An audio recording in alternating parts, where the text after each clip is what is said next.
নবী করিম সাল্লাল্লাহু আলাইহি সাল্লাম হাদিসের মধ্যে জানায় দেন, বাল্লিগু আন্নি ওয়ালাউ আয়াহ উহাদ্দিস আন বানি ইসরাঈল ওয়ালা হারজা ওয়ালা কাযাবা আলাইয়া মুতাআম্মিদান ফালইয়াতাবাউ মাকআদাহু মিনান নার। আল্লাহ নবী বলে, বাল্লিগু আন্নি ওয়ালাউ আয়াহ, যে আমার পক্ষ হতে একটি বাণী হলেও অন্য নিকট পৌঁছায় দাও। ও মুসলিম ভাই আমার, ও এলাকার মানুষ, আল্লাহর গোলাম, দুনিয়াতে যেই সন্তানের জন্য আজকে আপনি আমি পাগল, যেই সন্তান আপনার জন্য আমার জন্য এত পাগল, আল্লাহ পাক রব্বুল আলামিন দুনিয়ার জমিনের মধ্যে মাত্র 1 ভাগ মায়া দিলেন, আর তো 99 ভাগ মায়া আল্লাহর কাছে জমা আছে। 1 ভাগ মায়া দিলেন দুনিয়াতে, যে 1 ভাগ মায়ার কারণ আজকে মা সন্তানের জন্য পাগল, সন্তান মায়ের জন্য পাগল, মা সন্তানের জন্য পাগল, বাবা ছেলের জন্য পাগল, ছেলে বাবার জন্য পাগল, শুধুমাত্র 1 ভাগ মায়ার কারণে। 1 ভাগ মায়ার কারণে পশু পাখির মধ্যে মায়া আছে, বাঘ তার সন্তানকে ফালাই দিতে পারে না, কারণ মায়া। আল্লাহ পাক রব্বুল আলামিন 1 ভাগ মায়া শুধু দুনিয়ার জমিনের মধ্যে দিলেন, আর 99 ভাগ মায়া আল্লাহর কাছে রেখে দিলেন। আপনি আমি নামাজ পড়তে যাই না, পবিত্র বরকতময় দিন জুমার দিন, শাওয়াল মাসের 2য় জুমাতে দুনিয়াবি কাজ কাম থেকে ফারিগ করিয়া, দুনিয়াবি ঝামেলা থেকে মুক্ত করিয়া মহান রব্বুল আলামিনের ঘরে আসবার বসবার তৌফিক দান করেছেন। এজন্য সবাই শুকরিয়া আদায় করি আলহামদুলিল্লাহ। যে ভাইরা এখন আসতে পারে নাই, আল্লাহ পাক রব্বুল আলামিন ওই ভাইদেরকে দুনিয়াবি কাজ কাম থেকে ফারিগ করিয়া মহান রব্বুল আলামিনের ঘরে আসবার বসবার তৌফিক দান করুক। পবিত্র বরকতময় দিন জুমার দিন, নবী করিম সাল্লাল্লাহু আলাইহি সাল্লাম বলে, যে মাসে বছরে দৈনিক সূর্য ওঠে, কিয়ামত পর্যন্ত সূর্য উঠবে, এর মধ্যে সূর্য উদিত হওয়া দিনসমূহের মধ্যে উত্তম দিন হলো জুমার দিন। যে সূর্য ওঠার দিনসমূহের মধ্যে উত্তম দিন ওঠে হলো জুমার দিন। শনিবারে সূর্য ওঠে, রবিবারে সূর্য ওঠে, প্রতি সপ্তাহে, প্রতি মাস, প্রতি বছরে সূর্য ওঠে। সূর্য উদিত হয় দিনসমূহের মধ্যে উত্তম দিন হলো এই জুমার দিন। নবী করিম সাল্লাল্লাহু আলাইহি সাল্লাম বলে, খায়রু ইয়াউমি তালাআত আলাইহি শামসু ইয়াউমাল জুমআতি ওয়া ফীহি খুলিকা আদম ওয়া ফীহি উদখিলাল জান্নাহ ওয়া ফীহি উখরিজা মিনহা ওয়া লা তাকুমাস সাআতা ইল্লা ফী ইয়াউমিল জুমআহ। নবী করিম সাল্লাল্লাহু আলাইহি ওয়াসাল্লাম বলেন, সূর্য উদিত দিন সমূহের মধ্যে উত্তম দিন হলো এই জুমার দিন, কারণ এই শুক্রবার দিন জুমার দিন আদম পয়গম্বরকে সৃষ্টি করা হয়েছে। এই শুক্রবার দিন আদম আলাইহিস সালামকে সৃষ্টি করা হয়েছে। এই দিন আবার আদম নবীকে জান্নাতের মধ্যে প্রবেশ করা হয়েছে। ওয়া ফীহি উদখিলাল জান্নাহ ওয়া ফীহি উখরিজা মিনহা, এই দিন আবার জান্নাত থেকে বের করা হয়েছে, এবং এই দিন হলো কিয়ামত কায়েম হবে। শুক্রবার দিন হলো বরকতময় দিন, সূর্য উদিত দিন সমূহের মধ্যে উত্তম দিন হলো জুমার দিন। এই জুমার দিন আদম নবীকে সৃষ্টি করা হয়েছে, শুক্রবার দিন আদম নবীকে জান্নাত থেকে বের করা হয়েছে। এই শুক্রবার দিন কিয়ামত কায়েম হয়ে যাবে। উত্তম দিন হলো শুক্রবার, জুমার দিন। আল্লাহ পাক রব্বুল আলামিন আয়াতের মধ্যে বলে, কুল হাল ইয়াস্তাউল্লাযীনা ইয়ালামুনা ওয়াল্লাযীনা লা ইয়ালামুন। আল্লাহ পাক রব্বুল আলামিন নবীকে জানায় দেন, ও নবী উম্মতদেরকে জানায় দেন, যারা জানে এবং যাহারা জানে না তারা এক নয়। যেই বান্দা বান্দিরা জানে এবং যাহারা জানে না তারা সমান নয়, এক নয়। আমি যেইটা জানি আপনারা সেইটা জানেন না, আপনি আমি এক নয়। আপনি যেই কাজ জানেন না, আমি সেই কাজ জানি না, আপনি আমি এক নয়। আমলের দিক দিয়া কোন, ইলমের দিক দিয়া কোন, কাজের দিক দিয়া কোন, যারা জানে এবং যাহারা জানে না তারা এক নয়, তারা সমান নয়।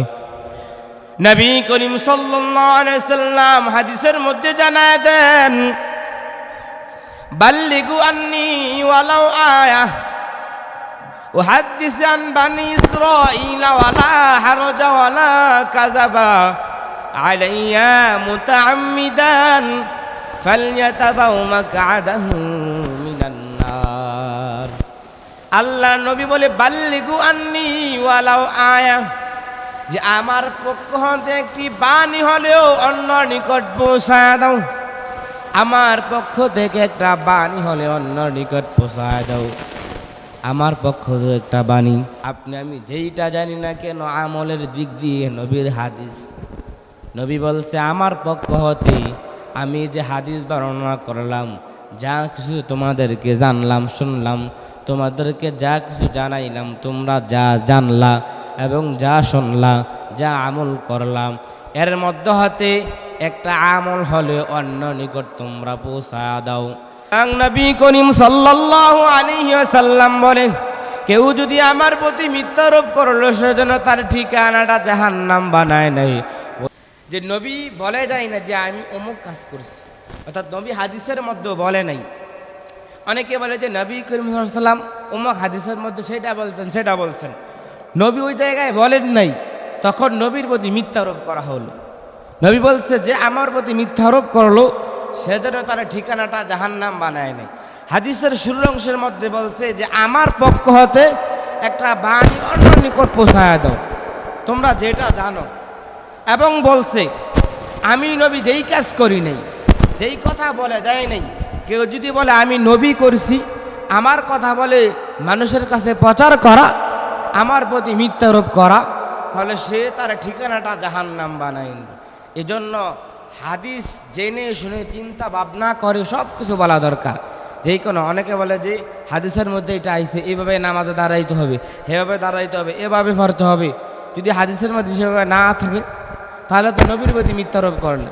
হাদিস তো বলছে নবী, এজন্য সব বিষয়ে যাচাই বাছাই করা দরকার।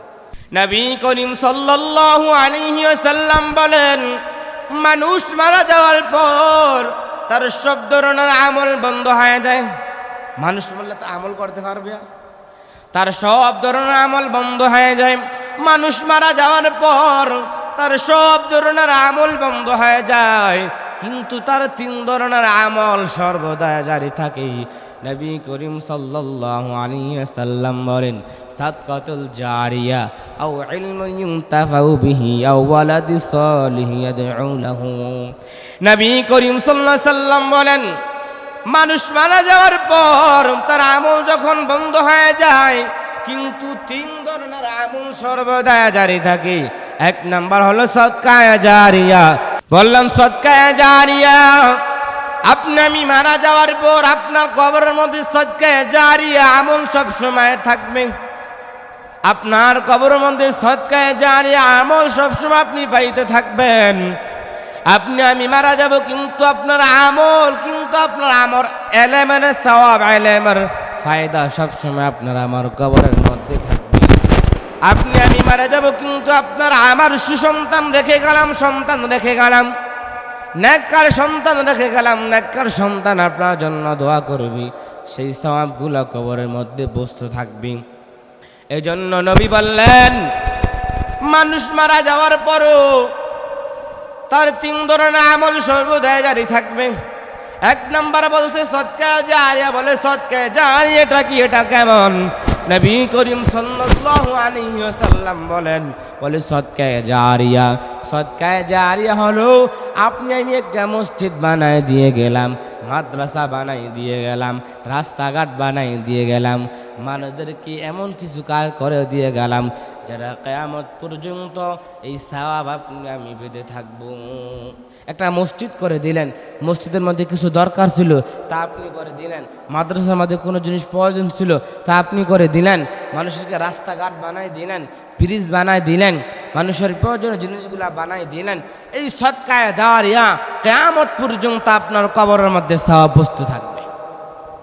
2 নাম্বার বললেন, এমন আলেম শিক্ষা করা যে আলেম শিক্ষা করে গেলেন, মানুষদেরকেও শিক্ষা দিয়ে গেলেন। এই আমলের এই আলেমের দ্বারা কিয়ামত পর্যন্ত চলতে থাকবে। এজন্য বলছি এমন আলেম শিক্ষা করা, এই আলেমের সওয়াব কিয়ামত পর্যন্ত আপনার কবরের মধ্যে থাকবে। 3 নাম্বার বললেন এমন সুসন্তান রেখে যাওয়া, এমন নেককার সন্তান রেখে যাওয়া, ওই সন্তান আপনি মারা যাওয়ার পর আপনার জন্য কবরে পাশে দিয়ে দোয়া করবে, আপনার কাছে হাদিয়া পাঠাইবে। এজন্য নবী বললেন সুসন্তান নেককার সন্তান রেখে যাওয়া। কিন্তু এখন আপনারা আমার মধ্যে এমন সন্তান রেখে যান, আপনার জন্য দোয়া করবে দূরের কথা, আগে কখন জায়গা জমিন ভাগ করবে সেই নিয়ে চিন্তার মধ্যে থাকে। সদকায়ে জারিয়া আপনার কবরের মধ্যে বুঝতে থাকবে। এমন আলেম যে শিক্ষা করে গেলেন, মানুষদেরকে শিক্ষা দিয়ে গেলেন, সেই আলেমের সওয়াব আপনার কবরের মধ্যে বুঝতে থাকবে। নেককার সন্তান দুনিয়াতে রেখে গেলেন, ওই নেককার সন্তান আপনার কবরের মধ্যে কবরের পাশে দাঁড়াইয়া আপনার জন্য দোয়া করবে, আপনার কবরের মধ্যে হাদিয়া পাঠাইবে। এজন্য নেককার সন্তান দুনিয়ার মধ্যে রেখে যাওয়া, সন্তানগুলাকে আদর্শওয়ালা বানায় নেওয়া, সন্তানগুলোকে নেককারওয়ালা বানায় নেওয়া, সন্তানকে কোরআন পড়নেওয়ালা বানায় নেওয়া। হাসর ময়দানে তো আল্লাহর কাছে বলতে পারবেন, আল্লাহ দুনিয়াতে আমি কিছু করতে পারি নাই, কিন্তু আমার একটা সন্তানকে আমি মাদ্রাসায় পড়াইলাম, সন্তানটাকে কোরআনে হাফেজ বানাইলাম, সন্তানটাকে আলেম বানাইলাম। নবী করিম সাল্লাল্লাহু আলাইহি ওয়াসাল্লাম বলেন, নেককার সন্তান যখন কোরআনে হাফেজ হবে, যেই সন্তান কোরআনে হাফেজ হবে, নবী করিম সাল্লাল্লাহু আলাইহি ওয়াসাল্লাম বলে কিয়ামতের ময়দানে, হাসরের ময়দানে হাফিজ কোরআনকে, হাফিজ কোরআনের মা বাবাকে এমন একটা মুকুট পরাই দিবেন, এমন একটা নূরের মুকুট পরাইবেন, যেই নূরের মুকুটের আলো সূর্যের থেকে আরো অধিক হয়ে যাবে, সূর্যের চেয়ে আরো অধিক সেই নূরের মুকুট আলো হয়ে যাবে। এমন একটা নূরের মুকুট পরাই দিবি ওই হাফেজ কোরআনের মা বাবাদেরকে। আপনার কি মন চায় না? প্রত্যেকের এই মন চায়। নবী বলছে হাফেজ কোরআনের মা বাবাকে হাসরের ময়দানে এমন একটা নূরের মুকুট পরাই দিবেন, যেই নূরের মুকুট থেকে কিয়ামতের ময়দানে সূর্যের থেকে আরো অধিক আলো হয়ে যাবে। হাফেজ কোরআনের মা বাবার কি পরিমাণ সম্মান, কি পরিমাণ দাম, কি পরিমাণ মর্যাদা। এজন্য সন্তানগুলাকে আলেম বানায় যান, সন্তানগুলাকে নেককার বানায় যান। যদি সন্তানগুলাকে নেককার বানাইতে পারেন, সেই সন্তানগুলো আপনার জন্য দোয়া করতে পারে। ও মুসলিম ভাই আমার, ও এলাকার মানুষ, আল্লাহর গোলাম, দুনিয়াতে যেই সন্তানের জন্য আজকে আপনি আমি পাগল, যেই সন্তান আপনার জন্য আমার জন্য এত পাগল, আল্লাহ পাক রব্বুল আলামিন দুনিয়ার জমিনের মধ্যে মাত্র 1 ভাগ মায়া দিলেন, আর তো 99 ভাগ মায়া আল্লাহর কাছে জমা আছে। 1 ভাগ মায়া দিলেন দুনিয়াতে, যে 1 ভাগ মায়ার কারণ আজকে মা সন্তানের জন্য পাগল, সন্তান মায়ের জন্য পাগল, মা সন্তানের জন্য পাগল, বাবা ছেলের জন্য পাগল, ছেলে বাবার জন্য পাগল, শুধুমাত্র 1 ভাগ মায়ার কারণে। 1 ভাগ মায়ার কারণে পশু পাখির মধ্যে মায়া আছে, বাঘ তার সন্তানকে ফালাই দিতে পারে না, কারণ মায়া। আল্লাহ পাক রব্বুল আলামিন 1 ভাগ মায়া শুধু দুনিয়ার জমিনের মধ্যে দিলেন, আর 99 ভাগ মায়া আল্লাহর কাছে রেখে দিলেন। আপনি আমি নামাজ পড়তে যাই না, তো সেই মা তো আপনাকে আমারে বানায় নাই, সেই বাবা তো আপনারে আমারে বানাই নাই। আল্লাহ আপনার খানার ব্যবস্থা করলেন, আল্লাহ আপনার থাকার ব্যবস্থা করলেন, যে আল্লাহ আপনাকে এত সুন্দর করে মায়া করে দয়া করে বানাইলেন।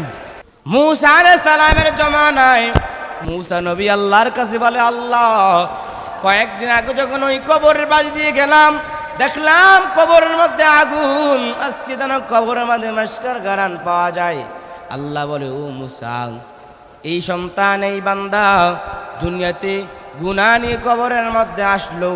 সন্তানকে যখন তার মা যখন তাকে মাদ্রাসায় নিয়ে গেল, মাদ্রাসায় নেওয়ার পর যখন শিক্ষক তাকে পড়াইলো বড় বিসমিল্লাহির রহমানির রহিম, সে যখন বিসমিল্লাহির রহমানির রহিম পাঠ করলেন, তখন আমি আল্লাহ তাআলা সমস্ত ফেরেশতাদেরকে ডাক দিয়ে বললাম, ও ফেরেশতারা তোমরা দেখো, এই নাবালক সন্তান বলে আমি আল্লাহ নাকি রহমান, এই নাবালক সন্তান বলে আমি আল্লাহ নাকি বড় রহিম, এই নাবালক সন্তান বলে আমি আল্লাহ নাকি বড় দয়ালু, আমার মতো নাকি আর দয়ালু কেউ নাই।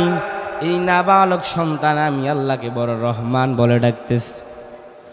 শুধুমাত্র বিসমিল্লাহ বলার কারণে তখন আল্লাহ তাআলা সমস্ত ফেরেশতাদেরকে বলে, ও ফেরেশতা তাকাইয়া দেখো, নাবালক সন্তান যখন আমি আল্লাহকে বড় রহমান বলে স্বীকার করলো, আমি আল্লাহকে যখন বড় দয়ালু বলে স্বীকার করলো, আমি আল্লাহ তো দয়া না করে পারি না। আল্লাহ তাআলা ফেরেশতাদেরকে ঘোষণা দিলেন, ফেরেশতারা এই নাবালক বান্দার আত্মীয় স্বজনকে কবরের মধ্যে জাহান্নামে আছে, আত্মীয় স্বজনকে জাহান্নামে চলে গেল, সমস্ত জাহান্নামীদেরকে নিয়ে তোমরা জান্নাতি বানায় দাও। শুধুমাত্র বিসমিল্লাহ বলার কারণে পুরো আত্মীয় স্বজন তখন জান্নাতে চলে গেল, শুধুমাত্র বিসমিল্লাহ বলার কারণে। এজন্য কবরের বাইরে নবী গেলেন, দেখলেন আগুন জ্বলতেছে, কিন্তু কয়েকদিন পরে দেখলেন কবরের মধ্যে মেশকের ঘ্রাণ পাওয়া যায়। শুধুমাত্র ওই নাবালক সন্তান বিসমিল্লাহ বলার কারণে ওই নাবালক সন্তানের আত্মীয় স্বজন সবাইকে আল্লাহ তাআলা জান্নাতি বানাই দিলেন। শুধুমাত্র বিসমিল্লাহর বরকতে নাবালক সন্তান আল্লাহর কাছে দোয়াও করে নাই, শুধু আল্লাহকে বলছে আল্লাহ বড় রহমান, আল্লাহ বড় রহিম, আল্লাহ বড় দয়ালু। আল্লাহ খুশি হইয়া ওই নাবালক সন্তান আত্মীয় স্বজন সবাইকে জান্নাতি বানাই দিছে। আল্লাহ পাক রব্বুল আলামিন আমাদেরকে সবাইকে বুঝবার আমল করার তৌফিক দান করুন। আপনি আমি সবাই মারা যাব, কেউ দুনিয়াতে থাকবো না। মানুষ মারা গেলেই তার সব ধরনের আমল বন্ধ হয়ে যাবে, কোনো আমল জারি থাকবে না, কিন্তু তার 3 ধরনের আমল সবসময় জারি থাকবে। 1 নাম্বার বল সদকায়ে জারিয়া, 2 নাম্বারে এমন ইলম শিক্ষা করে গেলেন, মানুষদেরকে শিক্ষা দিয়ে গেলেন, 3 নাম্বারে এমন সুসন্তান রেখে গেলেন, এমন সন্তান রেখে গেলেন সন্তান আপনার জন্য দোয়া করে। সদকায়ে জারিয়া, মসজিদ মাদ্রাসা বানিয়ে দেওয়া, মসজিদ করে যাওয়া, বা মানুষদের জন্য এমন কিছু রাস্তা বানিয়ে দিয়ে গেলেন, এগুলার সওয়াব কিয়ামত পর্যন্ত আপনার কবরের মধ্যে বসতে থাকবে। 2 নাম্বার বলছে যে এমন ইলম শিক্ষা করে গেল, এমন ইলম শিক্ষা করে মানুষদেরকে শিক্ষা দিয়ে গেল, ওই ইলমের সওয়াব কিয়ামত পর্যন্ত আপনার কবরের মধ্যে বসতে থাকবে। 3 নাম্বার বলছে এমন সুসন্তান রেখে যাওয়া, সন্তান আপনি মারা যাওয়ার পর সন্তান আপনার কবরের পাশে দাঁড়াইয়া আপনার জন্য দোয়া করবে। এই 3 ধরনের আমল কিয়ামত পর্যন্ত আপনার কবরের মধ্যে বসতে থাকবে।